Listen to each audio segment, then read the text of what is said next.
নির্দেশনা মোতাবেক সদস্য সংগ্রহ, সদস্য নবায়ন অনুষ্ঠানে শিবনগর ইউনিয়ন কর্তৃক আয়োজিত, বিভিন্ন ওয়ার্ড কর্তৃক আয়োজিত অনুষ্ঠানের সম্মানিত প্রধান সভাপতি, সম্মানিত প্রধান অতিথি এবং বাংলাদেশ জাতীয়তাবাদী দলের বিভিন্ন স্তরের নেতৃবৃন্দ, ছাত্রদল, যুবদল, প্রচার দল, শ্রমিক দল, স্বেচ্ছাসেবক দল, সব দলের নেতৃবৃন্দ, সামনে উপবিষ্ট আমার শিবনগর ইউনিয়নের প্রাণপ্রিয় বিএনপির ভাই ও বোনেরা, আসসালামু আলাইকুম। অন্যান্য জাতির জন্য নমস্কার। আসলে কথা বলার সময় থাকলেও খুবই কম, যেটা আমি প্রত্যেক জায়গায় বলি। আমরা কিন্তু এখানে এসছি সবাই একটা জিনিস অন্তত গৌরব বোধ করি। সেই গৌরবটা কি? আমরা সবাই বিএনপি করি, এটাই আমাদের একটা গৌরব। এবং গৌরবটা কেন করি?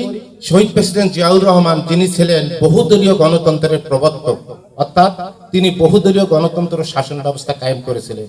সুতরাং আমরা ওই দলটাই করি যে দলের মধ্যে বহুদলীয় গণতন্ত্র রয়েছে। তা আমি কিছু বলতে চাবো না, শুধু আরেকটি কথা বলবো, স্বাধীনতা অর্জন করার চেয়ে স্বাধীনতা রক্ষা করাটা বড় কথা। আমরা যে 17 বছর আন্দোলন করে ছাত্র জনতা মিলে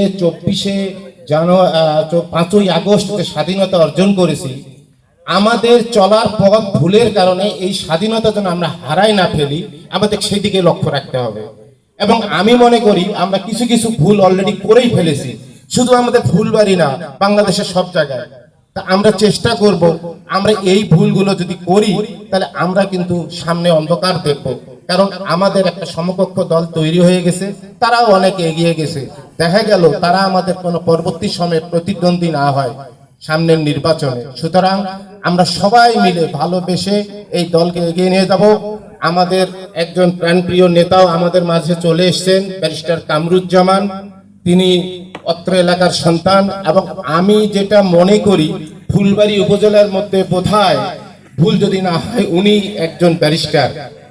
এত উচ্চশিক্ষিত একটা ব্যক্তি আমাদের মাঝে এসেছেন এবং আপনারা লক্ষ্য করেন আপনাদের ভালোবাসার কারণে তিনি কিন্তু সুদূর 8000 কিলো দূর থেকে আমাদের মাঝে চলে এসেছেন আমাদের সঙ্গে দলে থাকার জন্য।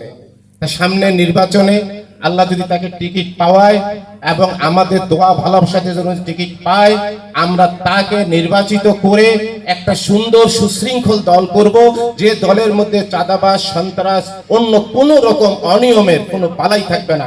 আমরা ইনশাআল্লাহ, উনি আইনের লোক, আইন দিয়েই আমাদের এই দলকে আরো সুষ্ঠুভাবে পরিচালনা করবে, এই বলে আমি